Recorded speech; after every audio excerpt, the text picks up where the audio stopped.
Hi guys, this is my first powder production from my ball mill. The spinning time was 3 hours. Inside I have a few different media sizes, 13 millimeters ceramic balls and a few 8 and 6 millimeters ball bearings, steel ball bearings. As a substance, powder, I've added some activated carbon, exactly the one from a fish tank version. So it was like a 2-3 millimeters diameter each particle, and we'll see what we have. I'll be back in a few seconds after I'll open the lid. Alright, let's see what we have inside.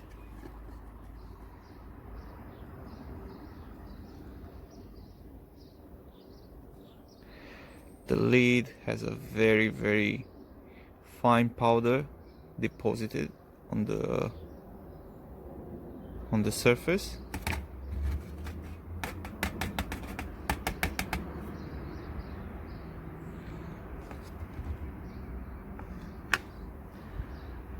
Inside, I'll try to,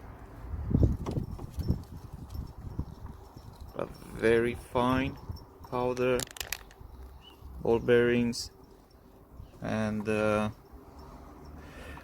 think I will rather go inside the shed because the wind is quite powerful outside and might spoil my entire work. Yeah, I'll be back shortly.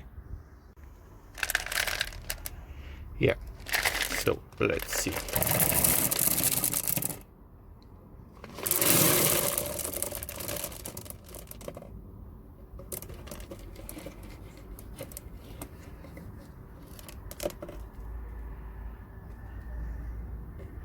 Was a dry milling, so the powder is still there. Probably the best is to add some water, because otherwise I don't think I can pull it out.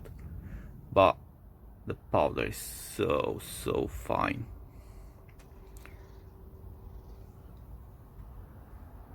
Yeah, I really like what I have in here.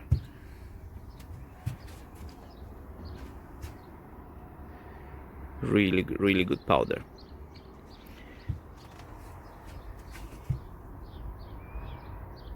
Good quality.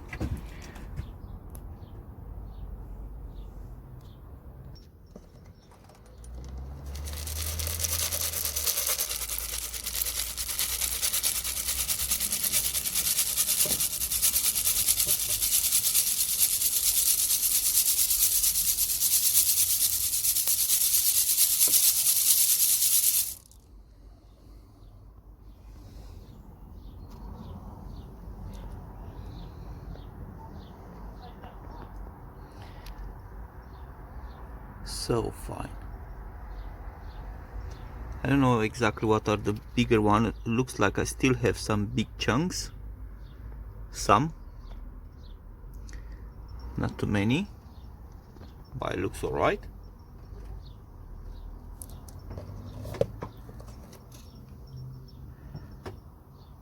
Yeah, so this is the first production. As I was saying, the magnetic stir is almost ready. I'll probably add it to this video at the end. And next step is to convert this incorporated oven into a kiln. It's still working. I bought it used one from internet, really cheap, and 20 pounds. And let's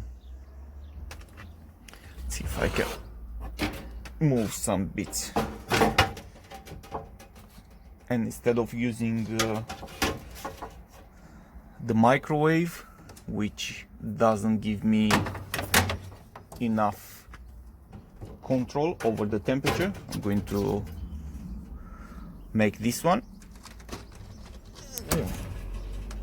Yeah, it's used, looks horrible inside, greasy, but it's going to be a great kiln in the end.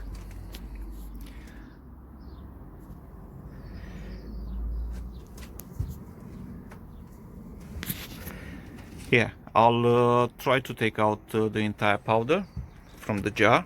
It's still a lot of powder in here, and I need to find a way to take it out. Probably I'm going to put the balls, milling balls, inside again, give it a shake, then take them out, give them a shake, take them out a few times to see if I can take as much as possible. Be back shortly. Yeah, as I was saying, this is what's left. Haven't been fully grinded.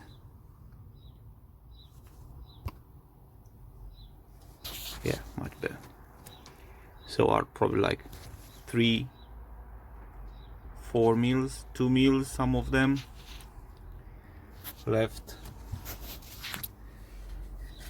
I'm going to try to take out the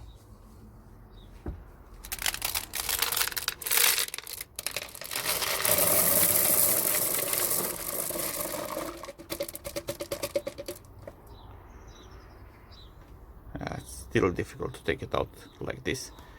Yeah, I'll have to add some distilled water. Yeah, so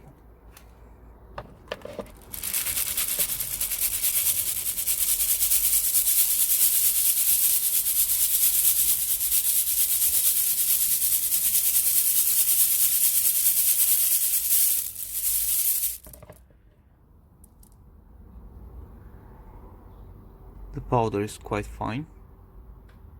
I like it. And yeah, just a few bits are left ungrinded, but that's all right. Something acceptable. Probably I would say less than 5% from what I had in here. Probably between 5 and 10, let's say. And I'll get back inside now. I was worried. I came outside because I was worried that the fine carbon will become airborne and will stay airborne for long, but doesn't seem like this. It's all right. I'll get inside and I'll show you the magnetic stirrer that I've almost finished building it. See you inside. Alright, we are inside now. I'll try to filter what's left, those big particles. Probably the powder is somewhere between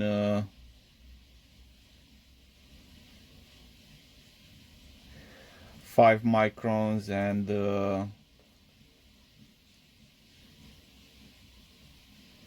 10 microns.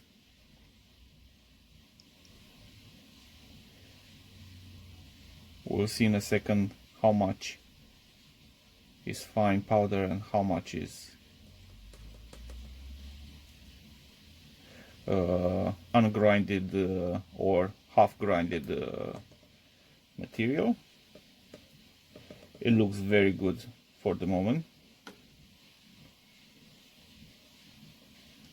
I'll try to do this a little bit later without making the video too long, and I'll be back at the end. Yeah, so this is the production, 62 grams. This is what's left ungrinded. I still have the other bit that is now grinding. I'm going to add this one as well. Leave it for another half an hour, and yeah, I'll try to show you how fine is the powder. I don't know if I'll succeed, but hopefully I can.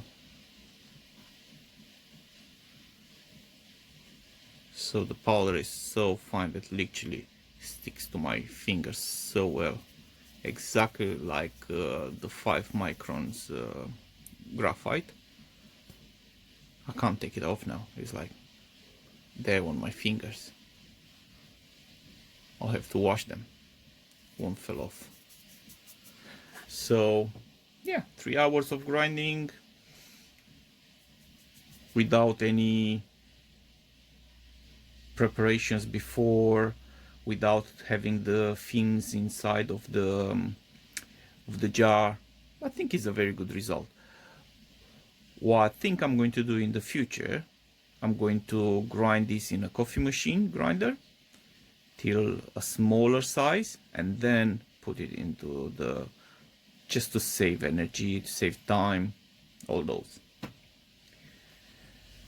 Yeah, this is the first production from the ball mill that I've built.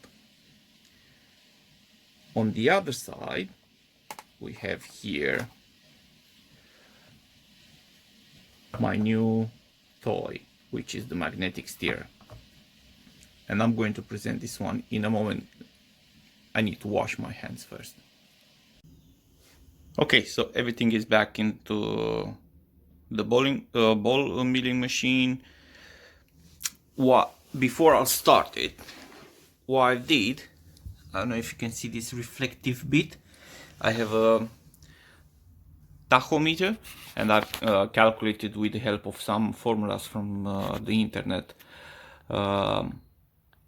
the optimum spinning speed of the jar, and in my case it came up to be between 80 and 110 RPMs.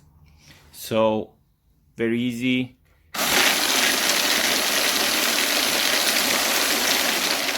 Around 70% pulse width modulation, I get 97 RPMs, and I'm running with that. I think somewhere between 60 and 75% will be the optimum pulse width modulation percentage, and this is how I'm going to run it. Now let's start this one, and let's get back to the magnetic stirrer.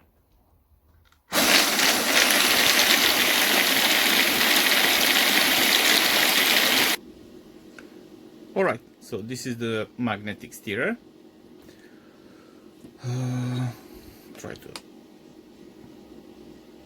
This is the front. I left this space here for controlling the heated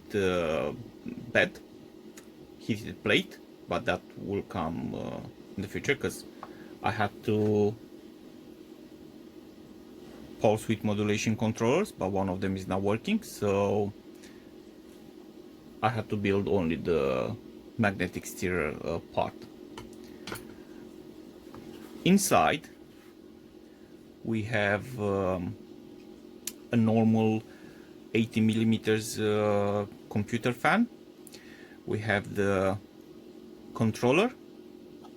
Cables are coming from the back, 12 volts into the controller. The controller will then control the speed of the fan. Now I'll start it. As you can see, we can make it spin slowly or really fast. I don't know exactly how many RPMs has this fan, but it's more than alright.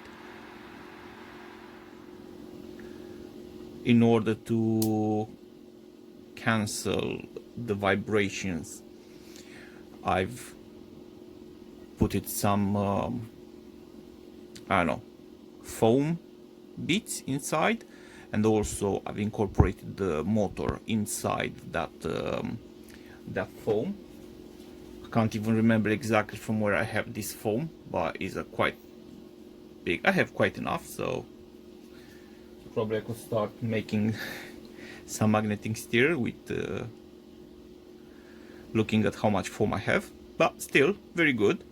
Is the sizes are 140 millimeters with 140 millimeters, and this will be probably 90 millimeters height.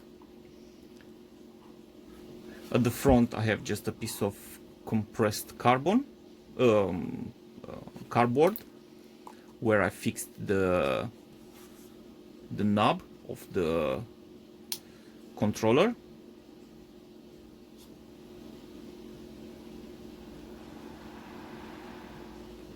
And yeah, let's put it a test.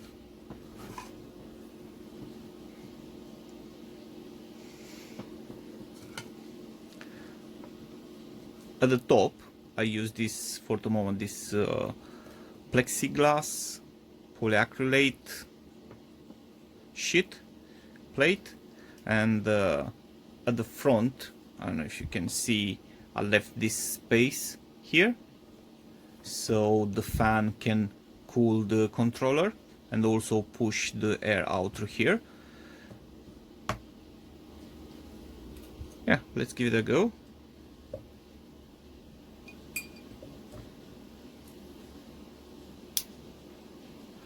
What I like about this controller, the potentiometer has a on-off position.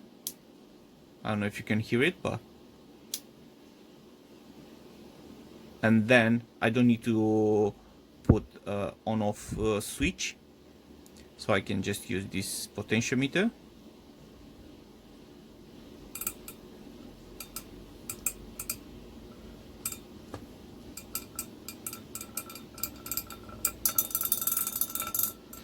Not very balanced. Probably the speed was a little bit too high.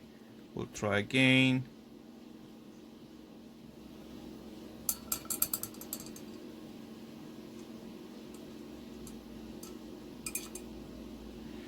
I've ordered already some magnetic bars, just so I can have a good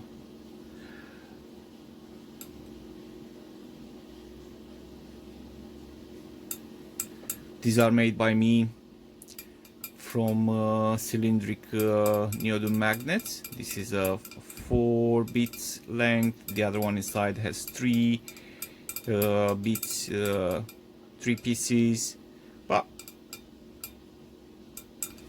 I think for £2 as I paid for the controller. The rest is material salvage from whatever I had in the shed. Yeah, looks alright. Does the job. That's all it matters for the moment.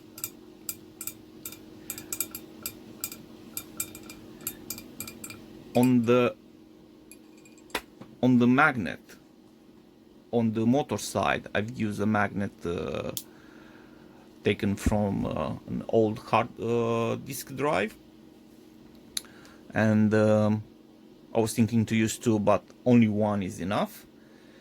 Also, I'm going to test as soon as the magnetic bars will arrive, to see if I need to lift to decrease the distance between the motor and the jar, the beacon, or should I increase it.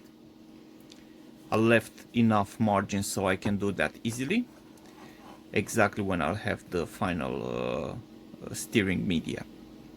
Till then, this will do a perfect job. Thank you so much for watching.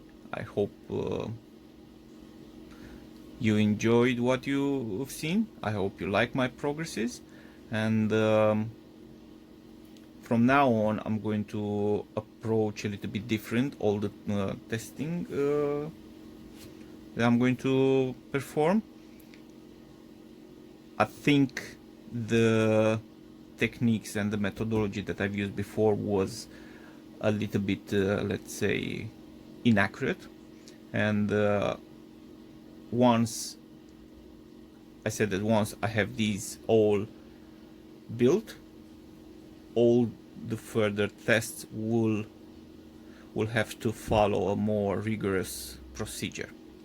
I'm going to work on this procedure. I'm going to think what is the best testing procedure, and once I've elaborated that, I'm going to start working on the carbons, on the testing. I'm going to do more testing.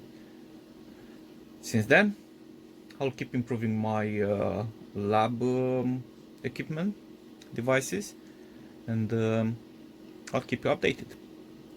Again, thank you so much, and see you in the next video. Ta-da!